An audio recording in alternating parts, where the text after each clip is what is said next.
In this video, we're going to dive deeper into the Parabolic SAR indicator. This indicator is useful, but only if you know how to use it correctly, and I feel like most folks don't really know what the Parabolic SAR indicator is even calculated off of, much less how to use it correctly. In this video, we're going to solve the first piece of that puzzle by spending a lot of time taking a look at what's underneath the hood. The idea here is to build confidence and conviction in the Parabolic SAR, and the way to do that is by understanding, well, how is it even built? What is going on behind the scenes that's showing us the dots that we see as a result of this indicator? Here's how I've laid out this video. We'll start first with a brief introduction for those of you who have no idea what the Parabolic SAR is. We'll then spend most of our time doing a code walkthrough, and I feel like this is the best way to understand what's going on inside of an indicator. We'll do a detailed line-by-line walkthrough so you can understand what is happening every step of the way. Once we build a good base, we'll bring everything together one last time before we practice by applying the Parabolic SAR on a real stock chart. The idea here is to now take our new knowledge and see, well, now do we have a better understanding of why we are seeing the signals that we are seeing? Once we do that, we'll spend just a little bit of time improving the Parabolic SAR in its current built-in state to make it easier to read. You'll see that the Thinkorswim version is a little bit bare bones, and we'll build upon that. And by the end of this video, you'll have the knowledge to make this indicator easier to read, and I'll show you what we'll change it to in just a second. Now, this is all to build a good fundamental baseline so that we can build upon it. In our next video, we're going to spend some time making the Parabolic SAR smarter and a little bit more predictive. We'll crack open some of these variables, and we'll try and build upon, again, all of the knowledge that we accumulate in this video. Now, in terms of making the indicator easier to read, here's a quick before and after. On the left-hand side here, we have what the built-in version of the Parabolic SAR indicator looks like. It plots these dots that you see on your chart, and it plots them either above or below price action. By the end of this video, you'll have the skills to be able to change the color of the dots based off of whatever the direction is. Now that sounds fairly simple, and it is, but you'll find that to get to this color change, you really needed to understand what was happening in the code, and this is really the first simple change of many that we can make to make this indicator work a little bit better for us. Now let's start with our brief introduction for those of you who have no idea what this indicator is. You can ignore the arrows on this chart, that's from a different indicator. The Parabolic SAR plots these dots that you see, and you can see now a little bit more with how they vary when you have more price action loaded on. Now the Parabolic SAR can be used for both trend reversals, which was its primary purpose, and it can also be used for trend continuations. For trend reversals, you're simply looking at places like this, where the dots switch. That switch is traditionally what the Parabolic SAR was meant to serve. That's what its initial purpose was. SAR stands for stop and reverse, and it was originally a trend reversal indicator. However, you can still use it as a trend continuation indicator because as you see these dots continue to plot, that's your sign that, hey, that trend, that existing trend is still healthy and it's continuing to build upon itself. Now, traditionally, dots under price action, meaning all of this right here, is where you have a bullish bias or a long side bias. Dots above price action is where you have your short side or your bearish bias. And that's really how you read the indicator. It's fairly simple. So if you see the dots below, that's your sign that, hey, we're in this long state, longs only. Dots above, your sign that, hey, a trend might be changing here when the switch happens. And when that continues to print, that's your sign that, hey, now we're in a bearish trend. That's how this indicator works. Now in our next section, we're going to move on to understanding when and why these dots plot where they do.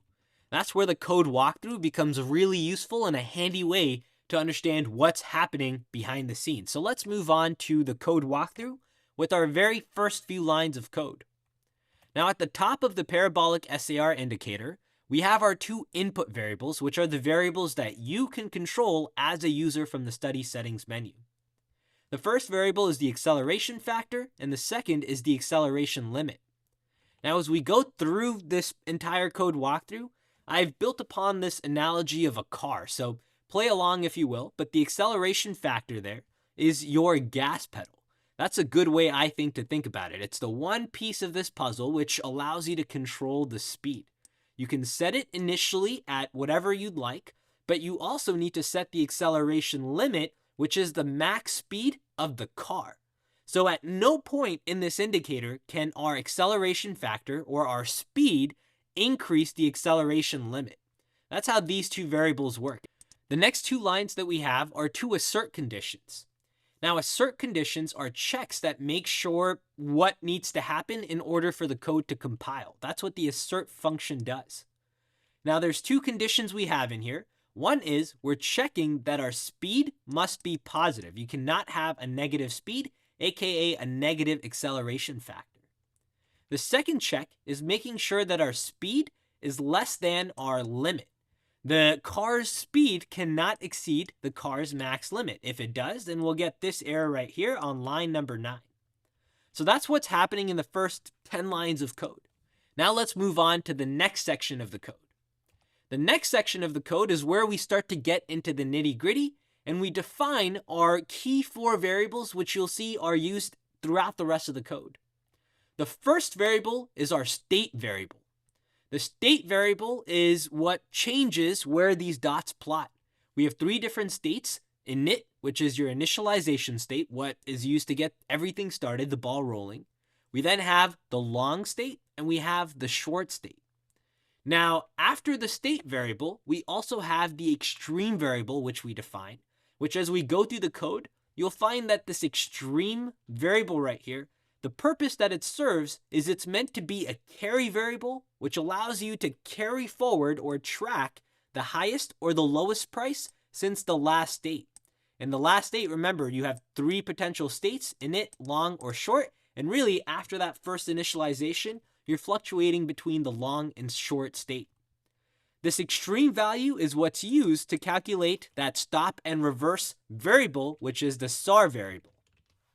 So if we move forward to the next set of variables that we have, which is SAR, SAR is the value at which the dots will actually plot on your chart, the actual price point. ACC is our acceleration, and this is after we set the acceleration factor. ACC is the variable which then takes over that acceleration factor, and it controls the speed of our car. So this is what essentially presses on the gas pedal, and it controls the SAR sensitivity to price movement, as long as, again, we remain below that max limit that we have, which in this case we set to 0.2, or that's the default value. Now, a good way to see how this acceleration variable varies over the indicator, let's jump to thinkorswim, where I've outputted just the ACC value. Now, inside of thinkorswim, down here on my lower panel, I have a Parabolic SAR where I've copied all of the code that's built inside of thinkorswim, and I've added a declare lower so we see the indicator plotting at the bottom, and I've turned off all of the plots for the Parabolic SAR, and instead I'm plotting out this ACC value.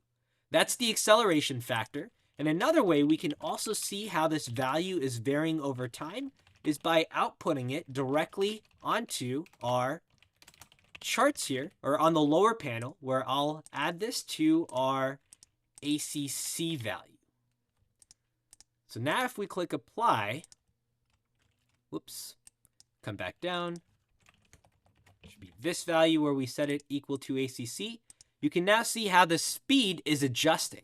This is where I'm referring to the ACC as your gas pedal. We start with that speed of 0.02.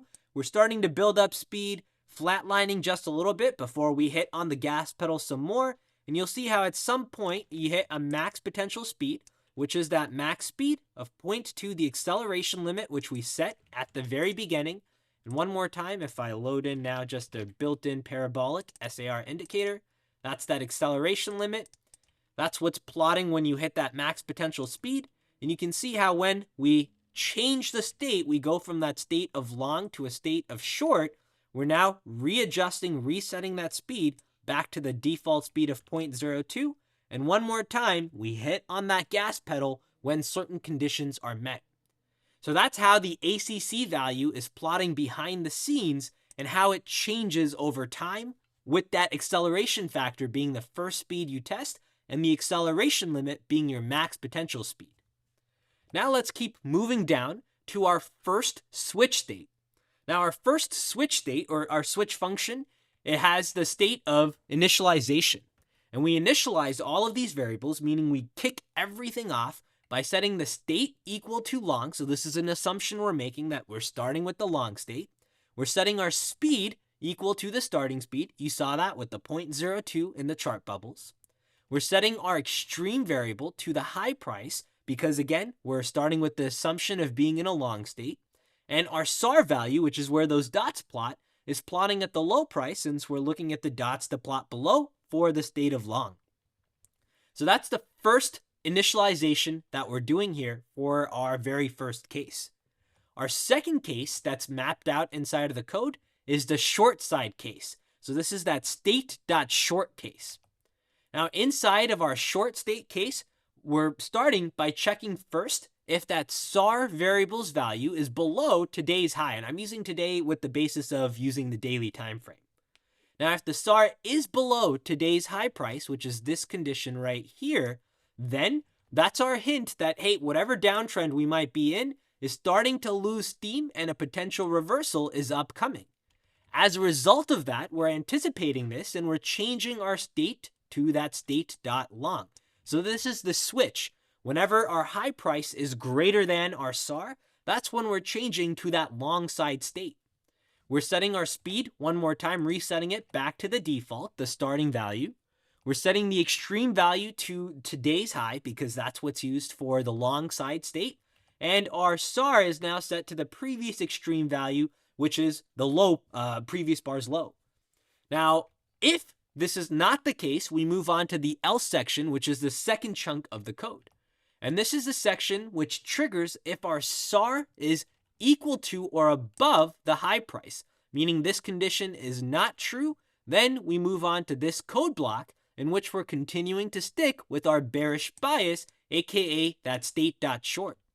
So as a result, our state is maintained to that state.short. And if today's low is lower than the previous extreme, we're pushing on that gas pedal, meaning we're expecting this trend to continue to keep going down and down, and we're accelerating on that gas pedal, and we're increasing that acceleration factor, ACC variable. As a result, the SAR also becomes more responsive to price changes, but if this is not the case, aka the low is not lower, then we're simply just going to maintain our current speed, and we will coast at that current speed. And finally, we're updating the SAR value in this last line of code to be the highest of three following options, either the highest of today's high price, the previous high price, or the previous SAR adjusted by the current speed, which gives us our new SAR value. So the highest price of this is what we set the SAR to, and that's what's happening in the entire short side case. So we're first checking, hey, do we want to continue maintaining our bearish bias? If that's not the case, meaning the high is above the SAR, we're anticipating that trend reversal and we're switching to the long state. If we are maintaining our bearish bias, then we're checking, hey, are we trying to accelerate on the gas pedal or are we trying to maintain our current speed? And after we do all of that, we're calculating the SAR value, which is where you'll see the dots actually plot. And the SAR value is a max of 3 potential options, trying to get what might be the highest of those 3 options. Now, on the flip side, we have our case long option.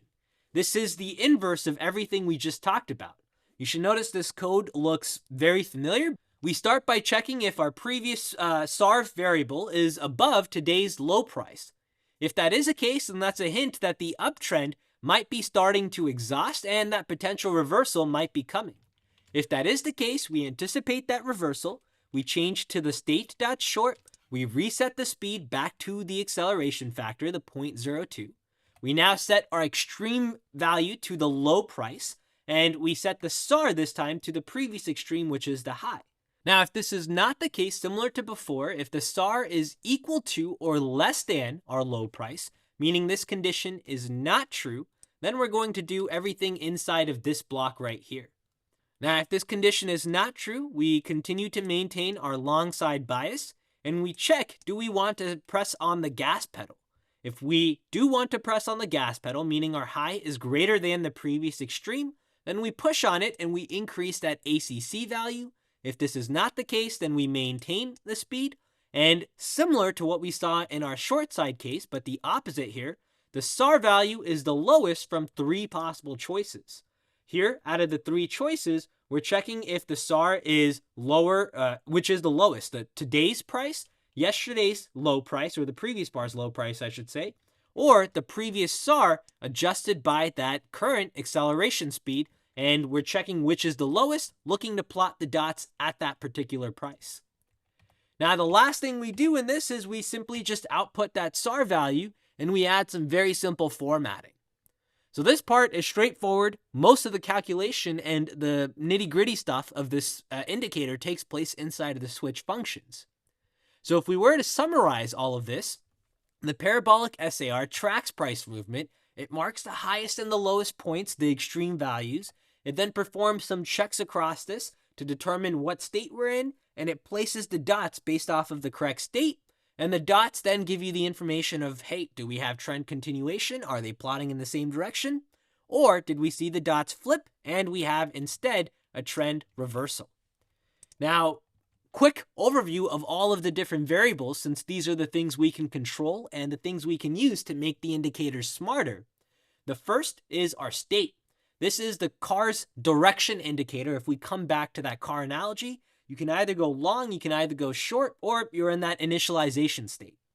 Now, the state variable is what we're going to use when we come back in to improve the indicator in terms of that coloring and making it easier to read. We now know we have 3 different states, which we can use to set the colors based on each particular state. The second thing that we have, or the second set of variables, are the ACC and the acceleration factor variables. Now, you cannot really control the ACC value, but you can indirectly control it by setting the acceleration factor in that input variable, which is available inside of the study settings menu.